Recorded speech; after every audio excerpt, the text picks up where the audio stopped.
ಮಾನ್ಯ ಸಭಾಪತಿಗಳೇ, ಅವ್ರು ಕಂಡು ಸಾಕ್ಷಿ ಹಾಕಿದ್ದಾರೆ. ಅವ್ರು ಫಸ್ಟ್ ಹೇಳಿದ್ರಲ್ಲ ನಾನು ಕಂಡಿದ್ದೇನೆ ಅಂತ. ಮಾನ್ಯ ಸಭಾಪತಿಗಳೇ, ಆದ್ರೆ ವಿಪಕ್ಷದ ನಾಯಕಿ ನೋಡ್ಲಿಲ್ವಲ್ಲ. ಮಾನ್ಯ ಸಭಾಪತಿಗಳೇ, ನಾನು ಆಗಷ್ಟೇ ಹೇಳಿದೆ. ಅವ್ರು ಬಂದು ನಾನು ತೋರಿಸಿ ರನ್ಯ ಫ್ಯಾನ್ ಆನ್ ಇದೆ, ನಾನು ಸಾಕ್ಷಿ ಹಾಕ್ತೇನೆ ಅಂತ ಹೇಳಿದ್ದಾರೆ. ಮಾನ್ಯ ಸಭಾಪತಿಗಳೇ, ಅವ್ರ ಹತ್ರ ಬಿಡಿಸಿ ಅವ್ರಿಗೆ ನೀವೇ ಹೇಳುದಾದ್ರೆ ಹೇಳಿ, ಅವ್ರಿಗೆ ಅರ್ಥನೇ ಆಗಲ್ಲ. ಮಾನ್ಯ ಸಭಾಪತಿಗಳೇ, ಅದು ಗೃಹ ಮಂತ್ರಿಗೆ ಬರಲ್ಲ, ಕ್ಲಾಸ್ ಲೀಡರ್ಗೆ ಬರುತ್ತೆ. ಮಾನ್ಯ ಸಭಾಪತಿಗಳೇ, 2:50ಕ್ಕೆ ಪೀರಿಯಡ್ ಬಲ್ಲ, ಅಷ್ಟೊತ್ತಿಗೆ ಟೀಚರ್ ಕ್ಲಾಸ್ ಅಲ್ಲಿ ಇರ್ತಾರೆ. ಮಾನ್ಯ ಸಭಾಪತಿಗಳೇ, ಹತ್ತಿಲ್ಲ ಇವರಿಗೆ. ಮಾನ್ಯ ಸಭಾಪತಿಗಳೇ, ಫ್ಯಾನ್ ಲೈಟ್ ಆನ್ ಇದೆ. ಮಾನ್ಯ ಸಭಾಪತಿಗಳೇ, ಆ ಕ್ವಶನ್ ಕ್ಲಿಯರ್ ಆಗಿ ಅರ್ಥ ಮಾಡ್ಕೊಂಡು ಮಾತಾಡ್ಲಿಕ್ಕೆ ಹೇಳಿ. ಮಾನ್ಯ ಸಭಾಪತಿ ಏನೇನೋ ಮಾತಾಡ್ತಿದ್ದಾರೆ. ಮಾನ್ಯ ಸಭಾಪತಿಗಳೇ, ನಾನೆಲ್ಲ ಕ್ಲಿಯರ್ ಆಗಿ ಅರ್ಥ ಮಾಡ್ಕೊಂಡು ಹೇಳಬೇಕಾದ್ದು. ಅವರು ಸ್ವಲ್ಪ ಅರ್ಥ ಮಾಡ್ಕೊಳ್ಳಿ. ನಾನು ಅಗಳಿಂದ ಹೇಳ್ತಿದ್ದೆ, 3ನೇ ಸತಿ ಹೇಳಿದೆ. ಮಾನ್ಯ ಸಭಾಪತಿಗಳೇ, ವಿಪಕ್ಷದ ನಾಯಕಿ ಯಾವಾಗ್ಲೂ ನಮ್ ಜೊತೆನೆ ಇರ್ತಿದ್ರು. ಆವಾಗ ಅವ್ರಿಗೆ ಹೇಗೆ ಗೊತ್ತಾಯ್ತು? ಅವ್ರ ಪಕ್ಕ ನಾವೇ ಯಾವಾಗ್ಲೂ ಇರ್ತಿದ್ವಲ್ಲ.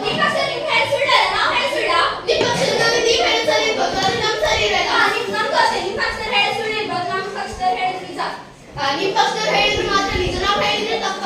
ನಿಮ್ಗೂ ಹಾಗೆ, ನಾವು ಹೇಳಿದ್ರೆ ಮಾತ್ರ ತಪ್ಪ. ಹಾಗಾದ್ರೆ ನಾವೇನ್ ಹೇಳಿಲ್ವಲ್ಲ. ಮಾನ್ಯ ಸಭಾಪತಿಗಳೇ, ಈಗ ಮಾತು ಬರ್ತಿರ್ಲು ಬರಲ್ಲ ಬಾಯಲ್ಲಿ. ಮಾನ್ಯ ಸಭಾಪತಿಗಳೇ, ಈಗ ಅವರೇ ಹೇಳಿದಲ್ಲ, ಉತ್ತರ ಕೊಡುತ್ತೆ. ಮಾನ್ಯ ಸಭಾಪತಿಗಳೇ, ಮಾನ್ಯ ಸಭಾಪತಿಗಳೇ, ಕ್ಲಾಸ್ ಲೀಡರ್ ಯಾರಿಂದ ಗೊತ್ತಿದೆ? ಗೃಹ ಮಂತ್ರಿ ಮೇಲೆ ಕಂಪ್ಲೇಂಟ್ ಹಾಕಿಕೊಂಡಿದ್ದು ಅವ್ರು ತಪ್ಪು. ಮಾನ್ಯ ಸಭಾಪತಿಗಳೇ, ನಾನು ಗೃಹ ಮಂತ್ರಿ ಅಂತ ಹೇಳಲಿಲ್ಲ, ಲೀಡರ್ಗೆ ಸಂಬಂಧಪಟ್ಟಿದೆ ಅಂತ ಹೇಳಿದೆ. ಮಾನ್ಯ ಸಭಾಪತಿಗಳು ನ್ಯಾಯ ಮಾತ್ರ ಒದಗಿಸಿಕೊಡುವುದಿಲ್ಲ, ನಿಮ್ ಪರವಾಗಿ ಮಾತಾಡ್ತೇವೆ ಅಂತ ಅವ್ರೆ. ಮಾನ್ಯ ಸಭಾಪತಿಗಳೇ, ನಮ್ಮ ಬಗ್ಗೆ ಪರವಾಗಿ ಮಾತಾಡಿ ಅಂತ ಹೇಳಿ ನೀವು ನ್ಯಾಯ ಪರವಾಗಿ ಮಾತಾಡುದು. ಅವರು ಕಂಪ್ಲೇಂಟ್ ಅನ್ನು ನಾನು ಹೌದು ಇದು ಹಾಕಿದ್ ಹೌದು ಅಂತ ಹೇಳಿ ಒಪ್ಕೊಂಡಿದ್ರು. ಅದಕ್ಕೆ ನೀವು ಎಂತ ಉತ್ತರ ಕೊಡಿ ಅಂತ ಹೇಳಿದೆ. ಮಂತ್ರಿಗೆ ಸಂಬಂಧಪಟ್ಟ ವಿಷಯ ಅಲ್ಲ, ಕ್ಲಾಸ್ ಲೀಡರ್ಗೆ ಸಂಬಂಧಪಟ್ಟ ವಿಷಯ. ಹಾಗಾದ್ರೆ ಕ್ಲಾಸ್ ಲೀಡರ್ ಅಷ್ಟೊತ್ತಿಗೆ ಏನ್ ಮಾಡ್ತಿದ್ರು? ಅದನ್ನ ನೀವು ಕ್ಲಾಸ್ ಲೀಡರ್ ಹತ್ರ ಕೇಳಿ, ನಮ್ಮ ಹತ್ರ ಕೇಳಬೇಡಿ. ಮಾನ್ಯ ಸಭಾಪತಿಗಳೇ, ಇವರಿಗೆ ನಾವು ಹೇಳಿದ್ ಮಾತ್ರ ಎಲ್ಲ ಸುಳ್ಳು, ಅವ್ರ ಪಕ್ಷದಲ್ಲಿ ಹೇಳಿದೆಲ್ಲ ನಿಜ.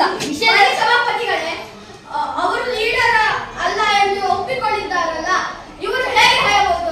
ಮಾನ್ಯ ಸಭಾಪತಿಗಳೇ, ಅದನ್ನೇ ನಾನು ಹೇಳ್ತಿರೋದು. ನೀವು ನಿಮ್ ಪಕ್ಷದಲ್ಲಿ ಹೇಳಿದ್ ಮಾತ್ರ ನಿಜ, ನಮ್ಮ ಪಕ್ಷದಲ್ಲಿ ಹೇಳಿದ್ ಫುಲ್ ಸುಳ್ಳ ಅಂತ. ಮಾನ್ಯ ಸಭಾಪತಿಗಳೇ, ವಿಪಕ್ಷ ನಾಯಕಿಯಾದ ನೀವು ಸಾಕ್ಷಿ ಇದ್ದು ಇಲ್ಲಿವರೆಗೆ ತಂದು ನಿಲ್ಸಿದ್ರು.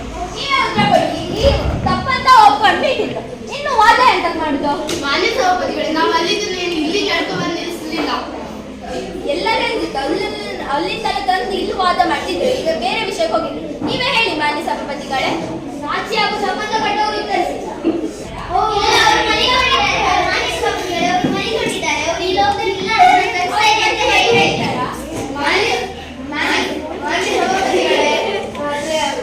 ವಿಪಕ್ಷ ಉಪನಾಯಕರು ಆಗಳು ನಿದ್ರೆ ಮಾಡುತ್ತಿದ್ದಾರೆ. ಮಾನ್ಯ ಸಭಾಪತಿಗಳೇ, ಇನ್ನು ಉಳಿದ ಸದಸ್ಯರು ಏನಾದ್ರು ಉಣ್ಣಾಕಿರೋಲ್ಲ? ಮಾನ್ಯ ಸಭಾಪತಿಗಳೇ, ನಮ್ಮ ಕ್ಲಾಸಿನ ವಿಪಕ್ಷದಲ್ಲಿ ಯಾರು ಮಾತನಾಡಿದ್ದು ನಾನು ಕೇಳಲಿಲ್ಲ, ಸಾಗಿ ಬಿಟ್ರೆ. ಮಾನ್ಯ ಸಭಾಪತಿಗಳೇ, ನಾವು ನಿಜ ಹೇಳಿದ ಸುಳ್ಳು, ಅವರು ಸುಳ್ಳು ಹೇಳಿದ ನಿಜನ? ಮಾನ್ಯ ಸಭಾಪತಿಗಳೇ, ಆಗ ನೀವೇ ಇದನ್ನು ಸ್ಟಾರ್ಟ್ ಮಾಡಿದ್ದೀರಲ್ಲ, ಪಕ್ಷ ಹೇಳಿದ ಮಾತ್ರ ನಿಜ, ನೀವು ಹೇಳಿದ ಸುಳ್ಳು ಅಂತ. ಮಾನ್ಯ ಸಭಾಪತಿಗಳೇ, ಬೇರೆ ಕೇಳಿ ಬರುವುದಿತ್ತಲ್ಲ. ಮಾನ್ಯ ಸಭಾಪತಿಗಳೇ, ವಿಪಕ್ಷದ ಉಪನಾಯಕರು ಇದ್ದಿದ್ರು ಆಟ ಆಡುವಾಗ. ಮಾನ್ಯ ಸಭಾಪತಿಗೆ ನಾನು ಇರಲಿಲ್ಲ. ವಿಪಕ್ಷ ಉಪನಾಯಕ ಇಲ್ಲ ಅಂತ ಮಾನ್ಯ ಸಭಾಪತಿಗಳೇ, ಅವರು ಫಸ್ಟ್ ಹೇಳಿದ್ರಲ್ಲ, ಪಕ್ಷದ ಸದಸ್ಯರಾದ ಅನುಭವವನ್ನು ಮಲ್ಕೊಂಡಿದ್ದಾರೆ. ಮಾನ್ಯ ಸಭಾಪತಿಗಳೇ, ಕಂಪ್ಲೇಂಟ್ ಬಗ್ಗೆ ಮಾತಾಡಿದ್ದೀವಿ.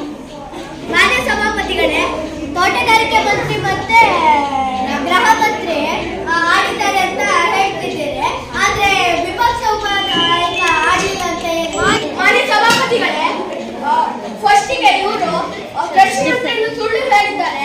ಹಾಗಾದ್ರೆ ಇವರು ಹೇಳಿದ್ದೆಲ್ಲ ಸುಳ್ಳಾಗಿರ್ಬೋದಲ್ಲ? ಮಾನ್ಯ ಸಭಾಪತಿಗಳೇ, ಇವರು ಮತ್ತು ವಿಪಕ್ಷ ನಾಯಕ ಆಡಿಲ್ಲ ಅಂತ ಹೇಳಿದ್ರೆ ಹೇಗೆ ಸಾಧ್ಯ?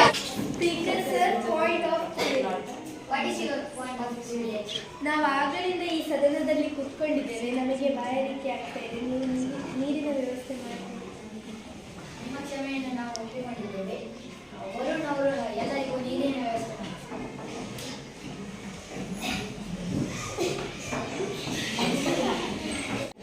ಮಾನ್ಯ ಸಭಾಪತಿಗಳೇ, ನಾವು ಒಂದ್ಸಲಿ ನೋಡಿದಾಗ ಒಂದ್ಸಲಿ ಮಾಹಿತಿ ಕೊಟ್ಟೆ ಮನೆಯಲ್ಲಿ ತೆಕ್ಕೊಂಡು ಬರ್ಬೇಕಂತ. ನೋಡಿದ್ರೆ ಆಮೇಲೆ ತೆಕ್ಕೊಂಡೇ ಬರೋದಿಲ್ಲ, ನಾವೇನ್ ಮಾಡಕ್ಕಾಗುತ್ತೆ? ಮಾನ್ಯ ಸಭಾಪತಿಗಳೇ, 9:33ಗೆ ನೋಡಿದ್ರು, 9:33ಗೆ ಎಲ್ಲರೂ ನೋಡ್ತಾ ಹೋಗಿದ್ದೀರಾ? ಆವಾಗ ನಿಮ್ಗೆ ಸೈನ್ಸ್ ಪೀರಿಯಡ್, ನೀವು ಕ್ಲಾಸ್ ಒಳಗಿದ್ದೀರಿ, ಹೋಗಿ ಹೇಳಿದ್ದಾರೆ ಅವರು ಎಲ್ಲರೂ ಪಡೆದಿರ್ತಿದ್ರು ಅಲ್ಲ ಅಷ್ಟೊತ್ತಿಗೆ. ಇದಕ್ಕೆ ಸಮಯ ಮುಖ್ಯವಲ್ಲ. ಮಾನ್ಯ ಸಭಾಪತಿಗಳೇ 9:33 ಅಲ್ಲ 1:30. ನಾನು ಹೇಳಿದ್ದು ಅದು 1:30. ಮಾನ್ಯ ಸಭಾಪತಿಗಳೇ ಅವರು 9:33 ಎಂದಿದ್ದಾರೆ. ನಿಮಗೆ ಕೇಳಿಸಿದೆಯಲ್ಲ? ಆದ್ರೆ ಕಂಪ್ಲೇಂಟ್ ಇದು ಶೀಟಲ್ಲಿ 1:33 ಅಲ್ಲ. ರಸ್ತೆಗೆ ಸಂಬಂಧಪಟ್ಟ ಮಾನ್ಯ ಸಭಾಪತಿಗಳೇ ನನಗೆ ಇವರು ವಿದ್ಯಾರ್ಥಿ ಅವರು ಹೇಳ್ತಿದ್ದಾರಲ್ಲ ಫಸ್ಟ್ ಅವ್ರದ್ದು ನೋಡ್ಕೊಂಡು ಮಾನ್ಯ ಸಭಾಪತಿಗಳೇ ನೋಡಿ ನೀವೇ ನೋಡಿ. ಮಾನ್ಯ ಸಭಾಪತಿಗಳೇ, ಈಗ ಒಬ್ರು ಹೇಳ್ತಿದ್ರು. ಮಾನ್ಯ ಸಭಾಪತಿಗಳೇ ನನಗೆ ಸಮೀಕ್ಷೆ ಅವರು ಹೇಳ್ತಿದ್ರು ಇರೋದಿಲ್ಲ ಅಂತ. ಮಾನ್ಯ ಸಭಾಪತಿಗಳೇ ನನಗೆ ಇವರು ಕಂಪ್ಲೇಂಟ್ ಅಲ್ಲಿ ಇದೆ ಅಂತ ಅವ್ರು ಗೊತ್ತಿದೆ ಅದಕ್ಕೆ ರಾತ್ರಿ 12 ಗಂಟೆಗೆ ನಿನ್ನೆ ಕೈ ಕಟ್ ಮಾಡಿ ಇಲ್ಲಿ ಬಂದು ಕೂತಿದ್ದಾರೆ. ಮಾನ್ಯ ಸಭಾಪತಿಗಳೇ ನಾನು ಈ ತರಕಾರಿ ಬೆಳೆಸ್ಕೊಂಡು ನನಗೆಂತ ಆಸಕ್ತಿ ಇಲ್ಲ ಅದರಲ್ಲಿ. ಮಾನ್ಯ ಸಭಾಪತಿಗಳೇ ನಾನು ಆಸಕ್ತಿ ಇದೆ ಅಂತ ಹೇಳಿ ಅವ್ರ ಪ್ರಶ್ನೆ ಸಂಬಂಧಪಟ್ಟ ಹಾಗೆ ಮಾತಾಡಿ. ಮಾನ್ಯ ಸಭಾಪತಿಗಳೇ ಮತ್ತೆ ಯಾರದ್ದು ಉಗ್ರ ಅವ್ರಿಗೆ ಕಣ್ಣಿಗೆ ತೋರುದಿಲ್ವಾ? ಅವ್ರದಿಬ್ಬರದೇ ತೋರುದಾ? ಹಾಗಾದ್ರೆ ವಿಪಕ್ಷದಲ್ಲಿ ಯಾರ್ದು ಇದ್ರೆ ಇಲ್ವಾ? ಮಾನ್ಯ ಸಭಾಪತಿಗಳೇ, ಹಾಗಿದ್ದರೆ ಅವರು ಆರೋಗ್ಯ ಮಂತ್ರಿ ಉಗ್ರ ಸಂಬಂಧಿಗೆ ನಾವು ಉಗ್ರನ್ನು ಕಚ್ಕೊಂಡು ತೆಗಿತೇವೆ, ಅವರು ತೆಗ್ದಾಗೆ. ನೀವು ಕಚ್ಕೊಂಡಾಗಲಿ ನಮ್ಗೇನು ಪ್ರಾಬ್ಲಮ್ ಇಲ್ಲ. ಮಾನ್ಯ ಸಭಾಪತಿಗಳೇ ಇವರು ಬರೋಕ್ಕಿಂತ ಮುಂಚೆ ಒಂಚೂರು ಹೇಳಿ ಅವ್ರು ಕಚ್ಕೊಂಡು ತೆಗೀಲಿ.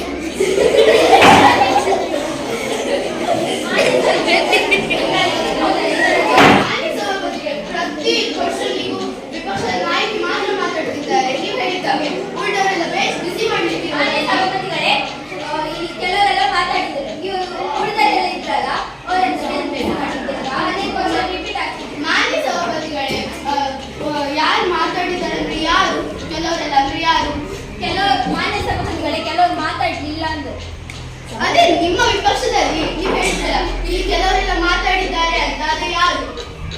ಮಾನ್ಯ ಸಭಾಪತಿಗಳೇ ನೀವು ಅಷ್ಟೇ ಆವಾಗ ನೋಡಿಲ್ವಾ ಕೇಳ್ಕೊಳ್ಳಿಲ್ಲ. ಇದು ವಿಪಕ್ಷದ ಸದಸ್ಯರಿಗೆ ನಿದ್ರೆ ಬರುತ್ತಾ? ಮಾತಾಡಿ. ಮಾನ್ಯ ಸಭಾಪತಿಗಳೇ ಅವ್ರು ಅದಕ್ಕೆಲ್ಲ ಆ ಪ್ರಶ್ನೆಗೆಲ್ಲ ಹೋಗ್ತಾರೆ ಆದ್ರೆ ಈ ಪ್ರಶ್ನೆ ಬಗ್ಗೆ ಮಾತಾಡೋದಿಲ್ಲ. ಮಾನ್ಯ ಸಭಾಪತಿಗಳೇ, ನಾನು ಆ ಪ್ರಶ್ನೆಗೆ ಎಂತ ಹೋದಂದ್ರೆ ಅವರ ಗ್ರೌಂಡ್ ಅಂತ ಇತ್ತಂದ್ರೆ ಅವರು